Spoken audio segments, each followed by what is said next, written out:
వైఎస్ఆర్ కడప జిల్లా కాశీనాయన మండలంలోని జ్యోతి పుణ్యక్షేత్రాన్ని అభివృద్ధి చేపట్టేందుకు కేంద్ర రాష్ట్ర ప్రభుత్వాల నుండి అనుమతి తీసుకొచ్చేందుకు కృషి చేస్తామని జమ్మలమడుగు బీజేపీ ఎమ్మెల్యే ఆదినారాయణ రెడ్డి పేర్కొన్నారు. బుధవారం కాశీనాయన మండలంలోని కాశీనాయన జ్యోతి పుణ్యక్షేత్రానికి బద్వేలు మాజీ MLA Vijayamma, Jammalamadugu MLA Adinarayana Reddy, Telugu Desam party నాయకులు భూపేష్ రెడ్డిలు జ్యోతి క్షేత్రాన్ని సందర్శించారు. ముందుగా కాశీనాయనకు ప్రత్యేక పూజలు నిర్వహించారు. ఈ సందర్భంగా ఎమ్మెల్యే ఆదినారాయణ రెడ్డి, బద్వేలు మాజీ ఎమ్మెల్యే విజయమ్మలు మాట్లాడుతూ వైసీపీ ఎంపీ మేడ రఘునాథరెడ్డి పార్లమెంటులో దొంగ మాటలు మాట్లాడాడని ఆయన ఎద్దేవా చేశారు. కాశీనాయన జ్యోతి క్షేత్రానికి 13 ఎకరాలు అనుమతులు తీసుకుని సకల సౌకర్యాలు సమకూరుస్తామని ఆయన అన్నారు. కాశీనాయన మండలానికి చెందిన Badvel YCP MLC DC Govindareddy Jyothi క్షేత్రానికి ఏం చేశారని ఆయన ప్రశ్నించారు. అదేవిధంగా రాష్ట్ర మంత్రి నారా లోకేష్ చెప్పిన మాట ప్రకారం కాశీనాయన జ్యోతి క్షేత్రంలో నిర్మాణ పనులు వేగవంతంగా జరుగుతున్నాయన్నారు. వైఎస్ఆర్ కాంగ్రెస్ పార్టీ 5 సంవత్సరాలు అధికారంలో ఉన్నప్పుడు రాష్ట్రంలోని ఎక్కడైనా దేవస్థానాలను అభివృద్ధి చేశారా అని ఆయన ప్రశ్నించారు. కూటమి ప్రభుత్వం దేవస్థానాలను అభివృద్ధి చేపట్టేందుకు కృషి చేస్తుందని ఆయన అన్నారు. కార్యక్రమంలో తెలుగుదేశం పార్టీ నాయకులు, కార్యకర్తలు పాల్గొన్నారు. ఈయన యొక్క క్షేత్రాలు 100కు పైగా ఉన్నాయట. 5 జిల్లాల్లో ఈయన పేరు ఉంది. ఎక్కడ చూసినా చుట్టూ 4 రాష్ట్రాల్లో కూడా ఎన్ఆర్ఐస్ కూడా భక్తులు ఉన్నారు. వీళ్ళందరి యొక్క బాధ ఫారెస్ట్ డిపార్ట్మెంట్ వాళ్ళు తొందరపడి మాకు కొన్ని కట్టడాలు కొట్టారని, వైఎస్ఆర్ పార్టీ వాళ్ళు అయితే వీళ్ళు ఏదో వాళ్ళ రాజకీయం కోసం రకరకాలు చెప్తారు. అది పక్కన పెడదాం. నేను స్వయంగా చూసినప్పుడు అది అన్నదాన సత్రం అయితే కాదు చెప్పడం. స్వామి అది కాదు కదా, తలంగిణాల కార్యక్రమం కదా, తలంగిణాలు కానీ టాయిలెట్స్ కానీ వాటిని కొట్టినారు. వెంటనే గౌరవ మంత్రివర్యులు లోకేష్ గారు పాజిటివ్గా రియాక్ట్ అయ్యి నాయుడు అయిన ఒక ఆయన ఇక్కడికి పంపించి కట్టడం కూడా దాదాపు పూర్తయింది. అది సొంత డబ్బులతో. అదే కాకుండా మీకు చాలా విషయాలు ప్రెస్లో కూడా తెలియదు. ముఖ్యమంత్రి గారితో రామనారాయణ రెడ్డి గారు మంత్రిగా నేను చెప్తాను వెంటనే సభలో మాట్లాడము పోయి మాట్లాడితే 2 ఐఏఎస్ ఆఫీసర్లను పురమాయించడం జరిగింది. ఏంది ఆ విషయం? గౌరవ జిల్లా కలెక్టర్ గారు, డిఎఫ్ఓ గారు ఏం చేసినారు విషయం అని నేను వాళ్ళతో మాట్లాడితే పాపం వాళ్ళకు చక్కటి ప్రెజర్ ఉంది. ఇది కేంద్ర అటవీ శాఖ, దీనికి గౌరవ ప్రధానమంత్రి గారు చైర్మన్ కూడా.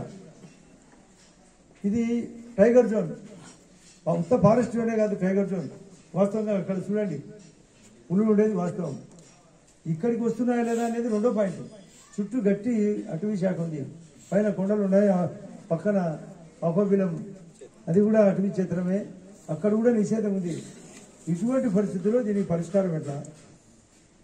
చాలామంది నాకు రామనాయుడు గారు అయితే పర్టికులర్గా చెప్పిన మాట, కనీసం 10 ఎకరాలు ఇస్తే సాటిస్ఫై అవుతారు, అంతే సంతృప్తి చెందుతారు అని ప్రత్యేకంగా రితేష్ రెడ్డికి నేను గట్టిగా ఒత్తిడి పెడితే సభలో మాట్లాడమని చెప్పినాడు. నా చేతనైతే మేము మాట్లాడినాం. గౌరీ చరిత కానీ, బైరెడ్డి రాజశేఖర్ కానీ ఇక్కడ వాళ్ళు ఈ డౌన్లోనే వాళ్ళు ఉండేది.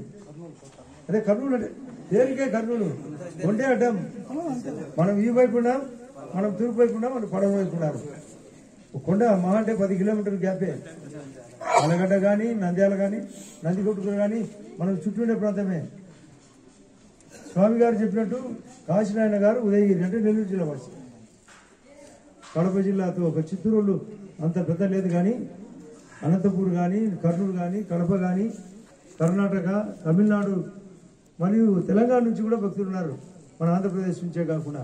వీళ్ళందరినీ దృష్టిలో పెట్టుకొని గౌరవ పురంధేశ్వరి గారు ఒక అపాయింట్మెంట్ తీసుకుంటే 13 దినాల కిందట శశిభూషణ్ రెడ్డి, నేను, రితేష్ రెడ్డి, భూపేష్ రెడ్డి, ఇంకా భక్తులు ఒక ఆయన బ్రహ్మంగారి క్షేత్రం తరఫున గురిజానంద కదా, అదే బ్రహ్మంగారి స్వామి, ఆయన విహెచ్పి వాళ్ళు గట్టిగా పట్టారు, ఆర్ఎస్ఎస్ వాళ్ళు. మేమంతా కూటమి దీన్ని కాపాడాలా, అందరం స్వయంగా పోయినాం 14 దినాల కిందట. ఇంత లోపల పర్మిషన్ల కోసం స్టేట్కు ఒక పీసీసీ చేపట్టాడు, ప్రిన్సిపల్ కన్జర్వేటివ్ ఆఫ్ ఫారెస్ట్ అని. ఆయనతో మాట్లాడించాం. నేను నాయక్, ఆయన పేరు నేను మాట్లాడినా, పురంధేశ్వరి గారు మాట్లాడినారు, గౌరవ కలెక్టర్ గారితో మాట్లాడించినాం, లోకేష్ గారు మాట్లాడినారు. దీనికి సొల్యూషన్ కోసం ఒక నివేదిక ఇవ్వను. ఈ నివేదిక ఇచ్చే లోపల ఇంట్లో ఒక చిన్న భూపేంద్ర యాదవ్ గారు ఫారెస్ట్ మంత్రి, ఆయన తండ్రి స్వర్గస్థుడైనాడు. మేము కలిసిన 3వ రోజే ఆ కార్యక్రమంలో ఉన్నాడు. రాత్రి కూడా నేను పురంధేశ్వరి గారితో మాట్లాడితే ఆయన కార్యక్రమం అయినాక రేపు కానీ ఎల్లుండి కానీ వస్తాడు, మళ్ళీ మాట్లాడతాం, మళ్ళీ పోతాం. మీరందరి యొక్క కోరిక రామనాయుడు గారు చెప్పినది 10 ఎకరాలు, కానీ మేము కోరినది 5 హెక్టార్లు. మీకు ఎవరన్నా ఐడియా అంటే చెప్పండి. 5 హెక్టార్లు అంటే 12.5 13 ఎకరాలు. 13 ఎకరాలు పట్టుబట్టి ఇప్పుడుండే యొక్క ఈ ఆశ్రమం చుట్టే కాకుండా ఇంకా కొంత విశాలంగా కూడా ఉంటుంది. ఈ ప్రాంగణం అంతా 13 ఎకరాలు లేదు, ఇంకా కొంచెం విశాలం కూడా ఫారెస్ట్ చెప్పి దీనికి తగ్గట్టుగా కాంతం చేసి అంటారు. అంటే దీనికి తగ్గట్టుగా మరొక చోటు ఇవ్వాలా, దాన్ని కూడా ఒప్పుకున్నాం. అంటే ఇక్కడ ఎకరా పోతే బయట 2 ఎకరాలు ఇవ్వాలా, మళ్ళీ ఖర్చులు కూడా ఇవ్వాలి, ఫారెస్ట్ ఖర్చులు కూడా. ఆయన అవసరం లేకుండా భూమి ఇస్తారని అడిగాడు పాపం ఆయన భూపేంద్ర యాదవ్ గారు. మేమందరం భూపరంగా సమ్మతించి చెప్పినాం ఇస్తామని. అవసరమైతే కింద టెంపుల్ ఉంది మనకి దిగువన, ఆ టెంపుల్ ల్యాండ్ ఇచ్చేదానికైనా దేవస్థానం ల్యాండ్ ఇచ్చేదానికి రామనాయుడు గారు ఒప్పుకోమని చెప్పినాడు. కాబట్టి ఈ సందర్భంగా ప్రత్యేకంగా రామనాయుడు గారిని కూడా మనం అభినందించాలా, భూపేంద్ర యాదవ్ పురంధేశ్వరి గారిని కానీ. ఎందుకు అందరం సమిష్టిగా ఉన్నాం. మాకు బాధాకరం ఏమంటే వైఎస్ఆర్ పార్టీ వాళ్ళు 5 ఏళ్ళు ఉన్నారు. ఎంపీగా ఆయన మానవాడు జగన్మోహన్ రెడ్డి ఎంపీగా ఉన్నాడు ఈ ఏరియాకు. అవినాష్ రెడ్డి ఉన్నాడు. ఏం చేసినాడంటే వాళ్ళు చేయాలి కదా. పర్మిషన్ ఇప్పుడు ఆయన చెప్పినట్టు 2013 నుంచి పెండింగ్. మన 5 ఏళ్ళు ఉండేది కదా కాలం. స్వయంగా ఎంపీ కదా చేసేదిగా. నేనేదో ఒకటి చెప్తాను. ఒక ఆయన రాజ్యసభలో మాట్లాడినాడు రఘునాథ్ రెడ్డి అని. ఏది ఊరికే మాట్లాడము, ఊరికే మూగ మాటలని, దొంగ మాటలు అవి కాదు కావాల్సింది పరిష్కారం. దానికోసమే ప్రత్యేకంగా పాపం కలెక్టర్ గారు కానీ డిఓపీ కానీ పాజిటివ్గా ఉన్నారు. వాళ్ళు ఏం చేయకపోతే వాళ్ళ ఉద్యోగ భద్రత కూడా ఉంది. ఏదో ఒకటి చేసినారు తప్ప అంతకంటే మించి నష్టం చేయలే. నేను చూసినా వచ్చి అయినా మళ్ళీ పాజిటివ్గా రెస్పాండ్ అవుతారు కదా. వాళ్ళు అందరినీ డిపార్ట్మెంట్ను కాపాడాలా, భక్తులు కాపాడాలా, స్వామి యొక్క కార్యక్రమం కాపాడాలా, మీ అందరి కార్యక్రమం కాపాడాలా. దీనికి 100% మా బాధ్యత. మీరు కోరిన 4-5 పాయింట్లు కూడా రోడ్డు డెవలప్ చేయడం కానీ, కరెంటు మరింత ఏమన్నా ఉంటే వీధి లైట్లతో సహా కరెంటు 24 hours కరెంటు ఇచ్చేదాని కోసం ఒక దగ్గర సబ్స్టేషన్ పెడితే ఆ సబ్స్టేషన్ నుంచి కూడా కరెంటు ఆ డౌన్లో 3 ఫేజ్ కరెంటు, 3 ఫేజ్ వేరు, సింగిల్ ఫేజ్ వేరు. ఎక్కడైనా 24 hours వస్తుంది. 3 ఫేజ్ రావాలంటే స్పెషల్ లైన్ లాగాలి. అంటే దానివల్లనే వాటర్ పెరిగేది. పిహెచ్సి సెంటరు రాకపోయినా ఖచ్చితంగా సబ్ సెంటరు ఒక మొబైల్ వ్యాన్ ఇక్కడే పెట్టేటట్టుగా మేము ఖచ్చితంగా ప్లాన్ చేసి, ఒక వ్యాన్ మొబైల్ ఉంటుంది అనుకోండి 104 లాంటి దాంట్లో అన్ని ఎక్విప్మెంట్ పెట్టి అవసరమైతే భక్తులను అటు పొరపాట్లకు కానీ దూర ప్రాంతాలకు కడప కానీ తీసిపోయేదానికి ఉంటుంది. రోడ్డు పెంచాలా. మీరు అడిగినట్టు టవర్ పెట్టడానికి 100% మా బాధ్యతగా. ఎప్పుడైతే ఈ 13 ఎకరాలకు పర్మిషన్ వస్తుందో ఆటోమేటిక్గా అన్నీ వచ్చినట్లే. నీకు టవర్ వస్తుంది, కరెంటు పెరుగుతుంది, నీళ్లు పెరుగుతాయి, ప్లస్ మిగతా నిర్మాణాలు కూడా మీరు కోరినట్టు అన్ని నిర్మాణాలు పూర్తవుతాయి. దానితో ఇప్పుడు ఒక ఆయన భక్తులు అడిగినాడు ఆ నరసింహస్వామి టెంపుల్ నుంచి పక్కనే సిమెంట్ రోడ్డు కూడా కావాలని, ఎక్కడికి ఆ తార్ రోడ్డు కలిపేదానికి. అది కూడా పూర్తి చేస్తాం. ప్రతి ఒక్కటి మీరు చెప్పినట్టు, ఇంకా భక్తులు చెప్పినట్టు గౌరవ ముఖ్యమంత్రి గారితో ఆర్ఎం రామరెడ్డి గారితో మాట్లాడిన తర్వాత ఇక్కడ రాష్ట్ర ప్రభుత్వం కానీ కేంద్ర ప్రభుత్వం కానీ ఇందరము డబ్బు సాయమే కాదు, ఈ యొక్క వసతుల సాయం రకరకాలుగా ఆర్టీసీ సౌకర్యము కూడా ఆటోమేటిక్గా జరుగుతుంది. సెల్ సౌకర్యం జరుగుతుంది, కరెంటు జరుగుతుంది, రోడ్డు పెరుగుతుంది, హెల్త్ పెరుగుతుంది, తాగునీళ్ళు పెరుగుతాయి. ఇక్కడ ఆర్ఓ ప్లాంట్ ఉంది స్వామి, ఆర్ఓ ప్లాంట్ ఇదే నడుస్తుంది. ఆర్ఓ ప్లాంట్ అవసరమైతే ఇంకా ఒకటి ఆర్ఓ ప్లాంట్ కూడా పెంచుతారు. అది చిన్నదైతే ఇంకా, ఎందుకంటే నాకు ఒకసారి చెప్తున్నారు 1,00,000 మంది వచ్చిన సందర్భం కూడా ఉంది. కాబట్టి అటువంటిప్పుడు కొంత సౌకర్యం పెంచాలంటే ఆర్ఓ ప్లాంట్ ఇప్పుడు ఉండేది సరిపోదు, ఇంకా పెంచాల్సిన అవసరం ఉంది. కాబట్టి ఇవన్నీ పూర్తి స్థాయిలో మీరే చూస్తారు. మేము మళ్ళీ ఢిల్లీకి పోతాం, మీరు మళ్ళీ మమ్మల్ని అడగచ్చు. ఆ రోజు చెప్పిపోయినారు కదా అని మీరు ఇప్పుడు రికార్డ్ చేసుకోవచ్చు. దీనికి తగ్గట్టుగా చేసే బాధ్యత మాకందరికీ, మాకు వెనకాల నిలబడిన మాకు పురంధేశ్వరి గారికి, ఆర్ఎం రామనారాయణ రెడ్డి గారు మరియు గౌరవ ముఖ్యమంత్రి గారు, లోకేష్, మిగతా అందరం ఎమ్మెల్యేలను కూడా స్టాండ్ అవుతాం. మీ యొక్క కోరిక కంటే మేము చేస్తాం. ఎకరాలు మాత్రం అదొక్కటి మాకు ఛాన్స్ ఇవ్వండి. ఎందుకంటే అంతకంటే ఎక్కువ అడిగితే అది పర్మిషన్ ఇవ్వరు.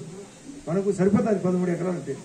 అడిగినది ఆయన అయితే 10 ఎకరాలన్నా సెట్ చేసుకునే సరిపోతుందంటే మేము 13 ఎకరాలకు ఒప్పించినాం. కాబట్టి దీంట్లో ఏం చేయాలనేది మాకు కూడా ఒక అవగాహన ఉంది.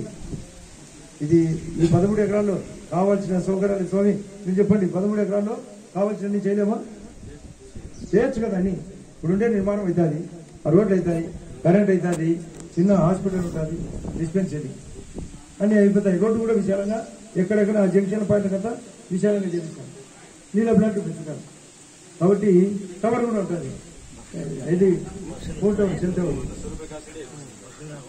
అప్పుడు ఈ సూర్యప్రకాష్ రెడ్డి, గౌరవ రామ్మోహన్ రెడ్డి గారి మనసు, విజయమ్మ గారి మనసు, గత ప్రభుత్వము ఈ ఏమన్నా ఒక్కటన్నా వైఎస్ఆర్ ప్రభుత్వంలో ₹1 అయినా జరిగిందా?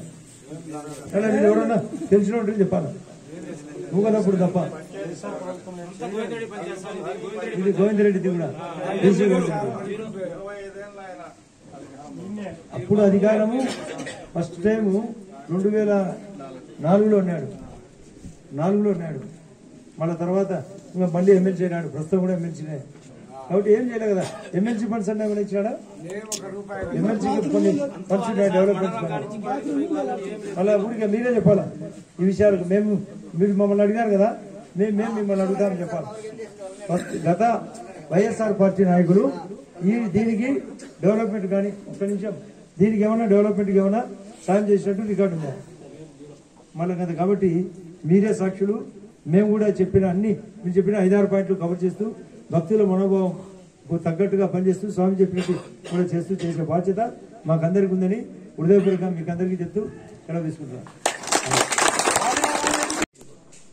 ఈ కాసిరెడ్డి నాయన ఆశ్రమం సంబంధించి ఎప్పుడైతే అన్నదానాన్ని సత్రాన్ని కూల్చినారో అప్పుడు ఈ సమస్యను తీసుకొని అసెంబ్లీలో కానీ లేదా మనం ఢిల్లీలో కూడా యూనియన్ మినిస్టర్ని కలిసి ఈ విధంగా ఇక్కడ సమస్య ఉంది, ఖచ్చితంగా ఒక 5 హెక్టార్ల స్థలాన్ని కేటాయిస్తే పూర్తిగా సంపూర్ణంగా ఇక్కడ భక్తులు కూడా ఆనందంగా ఉంటారు, ఖచ్చితంగా వచ్చిన భక్తులకు కూడా అన్ని సౌకర్యాలను కల్పించవచ్చని మేమందరం పోయి కూడా రిప్రజెంటేషన్ ఇవ్వడం జరిగింది.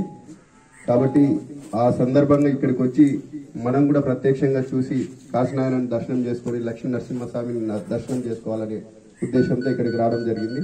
కాబట్టి ఈ సమస్య మీద ఇప్పుడు అందరు చెప్తున్నారు, ఈ సమస్య త్వరలో పరిష్కారం అవుతుంది. నారా లోకేష్ బాబు గారు కూడా ఇక్కడ సంబంధించిన అన్నదాన సత్రాన్ని తన సొంత నిధులతో ఖర్చు చేసి ఇక్కడ కట్టించడం కూడా జరుగుతుంది. కాబట్టి ఇది రాష్ట్ర ప్రభుత్వం బాధ్యత తీసుకొని రానున్న రోజుల్లో శాశ్వత పరిష్కారం కూడా చూపిస్తుందని ఆశాభావం వ్యక్తం చేస్తున్నాం. Thank you so much. జరిగినందుకు మనందరం ఇక్కడ వచ్చి మాట్లాడాల్సిన పరిస్థితి ఏర్పడింది. 2014లోనే ఆ రోజు మా తండ్రి గారు ఈయన చనిపోయినప్పుడు కోట్ల విజయభాస్కర్ రెడ్డి గారితో అక్కడ సమాధి చేస్తామంటే ఇక్కడికి తీసుకురావాలని ఇక్కడికి తీసుకొచ్చి ఆయన సమాధి చేశారు. మరి ఆయన బ్రతుకున్న రోజు ఎప్పుడు మా నాన్న దగ్గరికి వచ్చేవాళ్ళు. ఆయన కాడికి వచ్చినప్పుడు కూడా పాపను చూడాలి తీసుకురమ్మని ఎన్నోసార్లు ఆయన దర్శనం కూడా మేము బతుకున్నప్పుడు చేసుకోవడం జరిగింది. మా కుటుంబానికి ఆయన ఎంతో మా తండ్రి గారికి ముఖ్యము. ఆయన చనిపోయిన వాళ్ళకి ఇక్కడ సమాధి చేసిన తర్వాత గుడి కట్టడం మొదలైంది. తర్వాత మా తండ్రి గారు ఆయన చనిపోయిన 3-4 ఏళ్ళ గారికి నా తండ్రి గారు కూడా చనిపోవడం జరిగింది. నేను ఎమ్మెల్యే అయినప్పుడు ఇక్కడికి వచ్చినప్పుడు కరెంటు లేదు అని చెప్తే ఆపదు ఎంపీ రామ్మోహన్ రెడ్డి అన్న గారిని అడిగి ఆయన ఫండ్స్ ద్వారా 8 లక్షలు ఇప్పించి మరి కరెంట్ ఇప్పడం జరిగింది.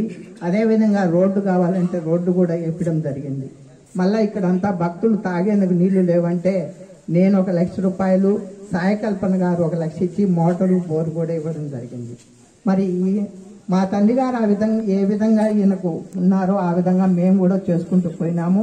2014లో మళ్ళా మన తెలుగుదేశం గవర్నమెంట్ వచ్చినప్పుడు ఇది అప్పుడు కూడా మా దృష్టికి వచ్చింది, ఇది ఫారెస్ట్ లో ఉంది, అనుమతులు ఇవ్వడం లేదని ఇక్కడికి వచ్చినప్పుడు భక్తులు చెప్పడం జరిగింది. అప్పుడు కూడా నేను రాజకీయాలకు అతీతంగా అందరినీ పిలిచి మీటింగ్ పెట్టి మరి ఈ గుడిని ఏదో విధంగా మళ్ళా మనం చేసుకోవాలని అప్పుడు ప్రయత్నం చేసి మరి అక్కడ ఢిల్లీలో ఉండే వాళ్ళని కూడా కలవాలనే ఉద్దేశంతో బయలన్నీ జరిగినాయి. కానీ కొన్ని కాలం వల్ల అప్పుడు చేసుకోలేకపోయినాము. ఇప్పుడు మళ్ళా గుడి విధంగా ఉంది. తప్పకుండా మరి ఆదినారాయణ రెడ్డి అన్న వల్ల బీజేపీ పెద్దలు మరి పురంధేశ్వరి గారు మొన్న పోయి కలిసి అక్కడ గుడి గురించి చెప్పడము, అసెంబ్లీలో చెప్పడము, అక్కడి నుంచి కూడా ఢిల్లీకి వెళ్ళి జరిగింది. మాకు ఈ గుడి పునర్నిర్మాణం జరగాలి, భక్తుల మనోభావాలు దెబ్బతినకుండా ఈ గుడి పూర్తయి మళ్ళా భక్తులందరూ కూడా ఆయన దర్శనానికి వచ్చేటప్పుడు ఎటువంటి ఆటంకాలు లేకుండా జరగాలని కూడా ప్రతి ఒక్కరిని కోరుకుంటున్నా. ఆయనే ఆ స్వామి మా వెనకాలండి ఈ గుడి పూర్తి చేస్తాడని మేమందరం కూడా ఆశిస్తున్నాము. ఎటువంటి పరిస్థితుల్లో గుడి అయితే పూర్తి చేస్తామని కూడా ప్రతి ఒక్కరు కూడా చెప్తున్నాం. ఎవరు ఆధారపడాల్సిన పని లేదు. మేము తప్పకుండా ఈ గుడి పూర్తి చేసేంత వరకు పోరాడుతూనే ఉంటాము. తప్పకుండా పూర్తి చేస్తామని కూడా అందరికీ చెప్తున్నా. ఎవరు కూడా ఎటువంటి అపోహలు కలిగించినా కూడా మీరు నమ్మద్దు. మా కుటుంబం ఆయనకు మాకు మా కుటుంబానికి ఏ విధంగా అభిమాన సంబంధం ఉండేదో మేము ఈ గుడి కట్టినంత వరకు కూడా నిద్రపోమని కూడా మీ అందరికి కూడా మనవి చేసుకుంటాం.